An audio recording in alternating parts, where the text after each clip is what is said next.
Actually, if I work in that building, yes, sir. Back up, man. Come on, man.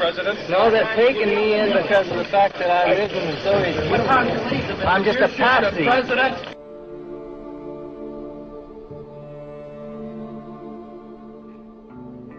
August 4th, 1964. Two American ships report that they are being attacked by North Vietnamese military units in the Gulf of Tonkin, off the coast of Vietnam. President Lyndon Baines Johnson immediately declares it an unprovoked attack and orders retaliatory strikes against North Vietnam, asking Congress to authorize action in Southeast Asia. Believing Johnson's claims, legislators act quickly, giving him carte blanche to use military forces in Vietnam. However, documents declassified from the National Security Agency in 2005 confirm that the attack never took place. The Tonkin Gulf Resolution was signed by President Johnson on August 10, 1964. This decree was the doorway through which the United States officially walked into Vietnam.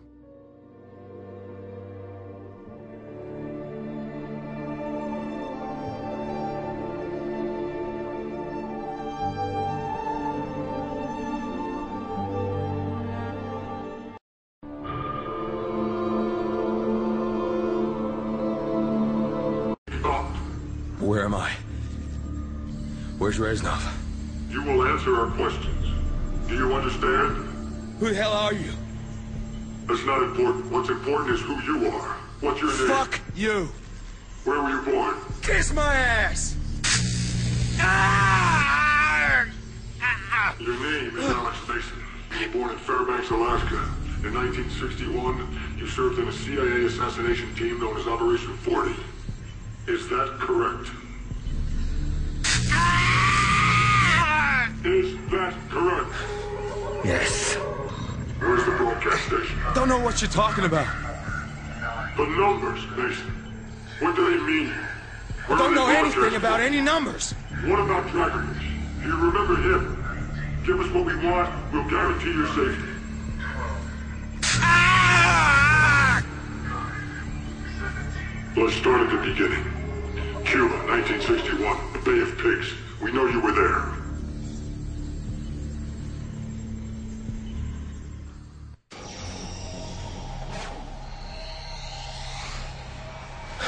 No. Do not fuck with me, Mason. I know when you're lying. 61, Bay of Pigs. What happened? We all got killed. There's no use lying, Mason. We know you went in with Woods and Bowman. Woods. Bowman.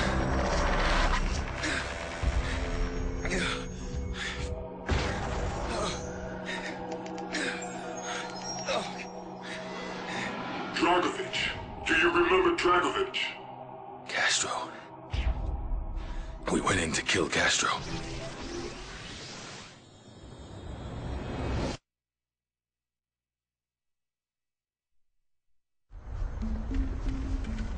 The police are gonna be here soon. Let's make this quick.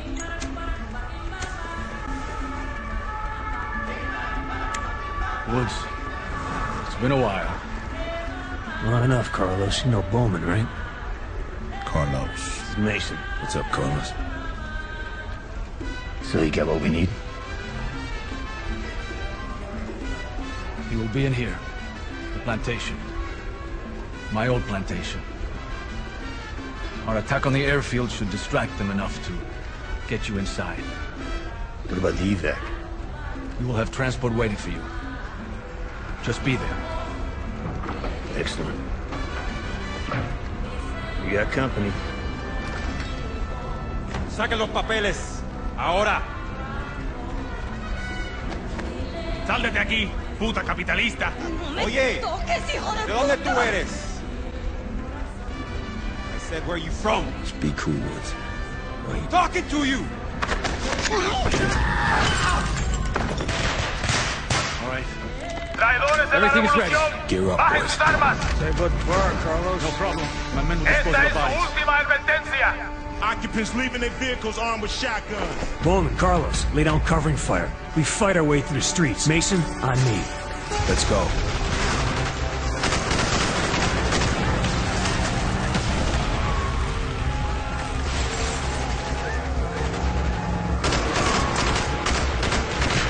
Clear them out. Move up the street.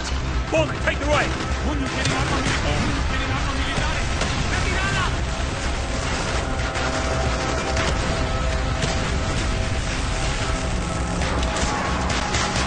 Target down! Go, keep moving. We're losing him.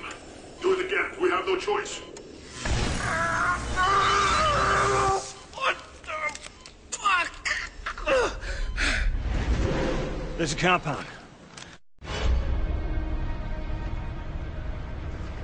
You're dead.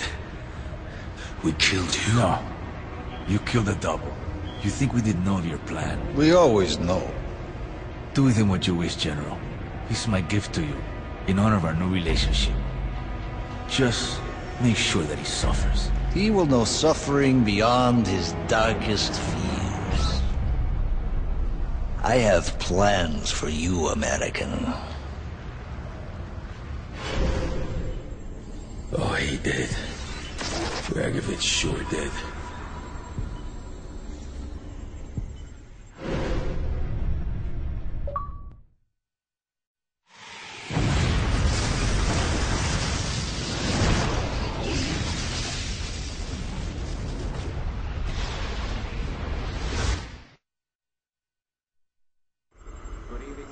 It was a setup. They knew we were coming. That bastard Dragovich. The Russian. Yeah. He was behind everything. Where did Dragovich take you? Russia. A labor camp. Oh, a hellhole called Vorkuta. Oh my God. What did they do to you, Mason? What didn't they do?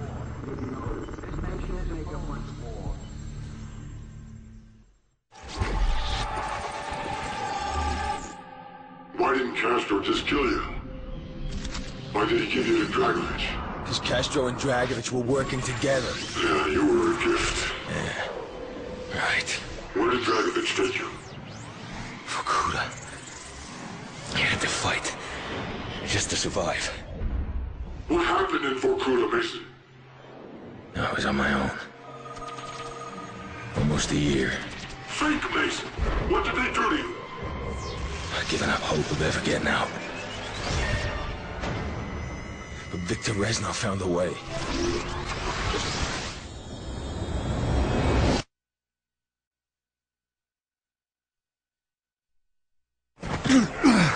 You will break, American. Victor Reznov.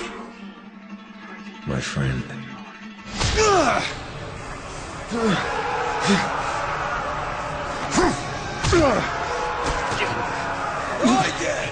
You hit like a child! Вы только через силу, понимаете? Собаки! Hey, сволочь! Это ты, Резнов!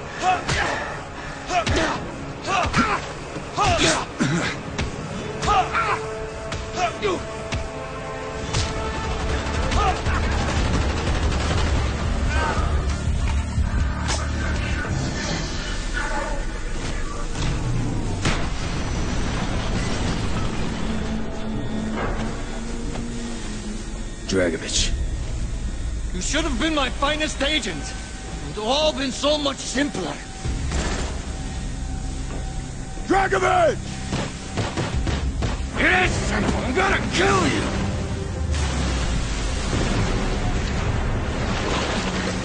Trying to fuck with my mind! You failed! You don't know anything! Tried to turn me against my own! Tried to make me kill my own president! Right?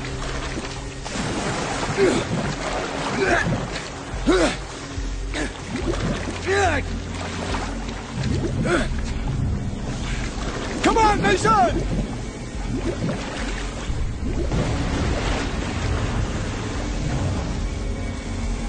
Mason, this way!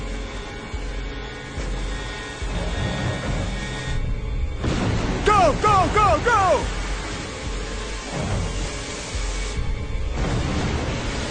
This place is falling apart!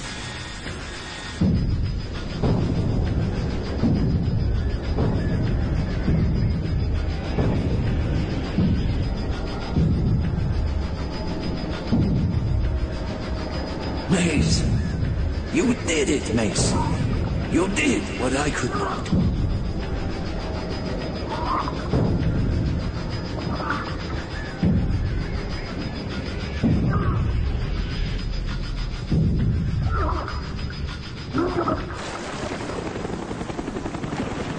Mason! It is over. We won. For now.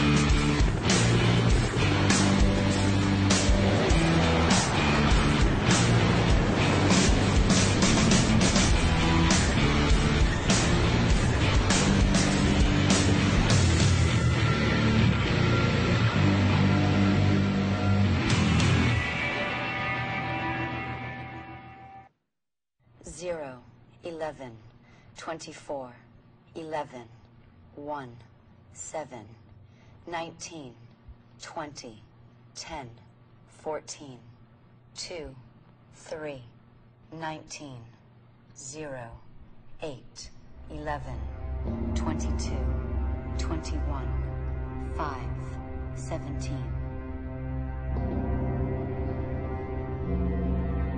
17, 0, 10, 2, 23, 1, 8, 11, 25, 22, 22. 9, 4, 6.5 millimeter.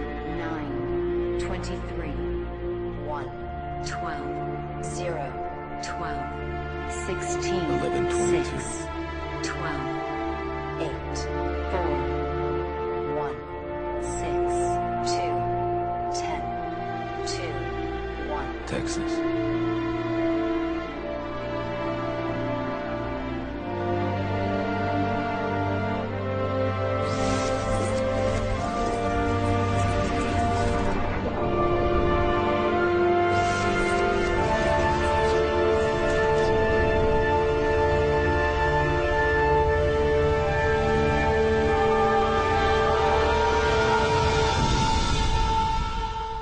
Ascension.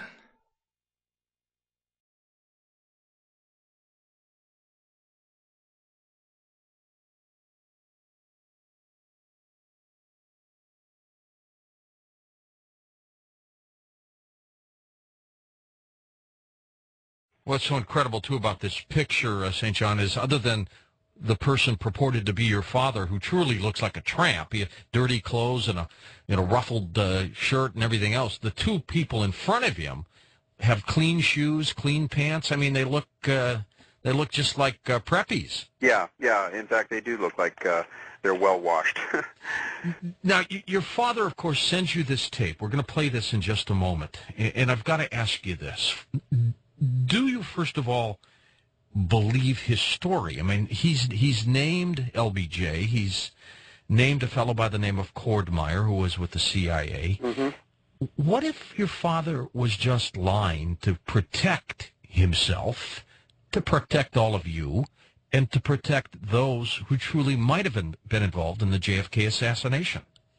Well, okay, a couple of points here. I don't think he would have lied, because at that point there was no pressure from any other angle that would have caused him to create a story.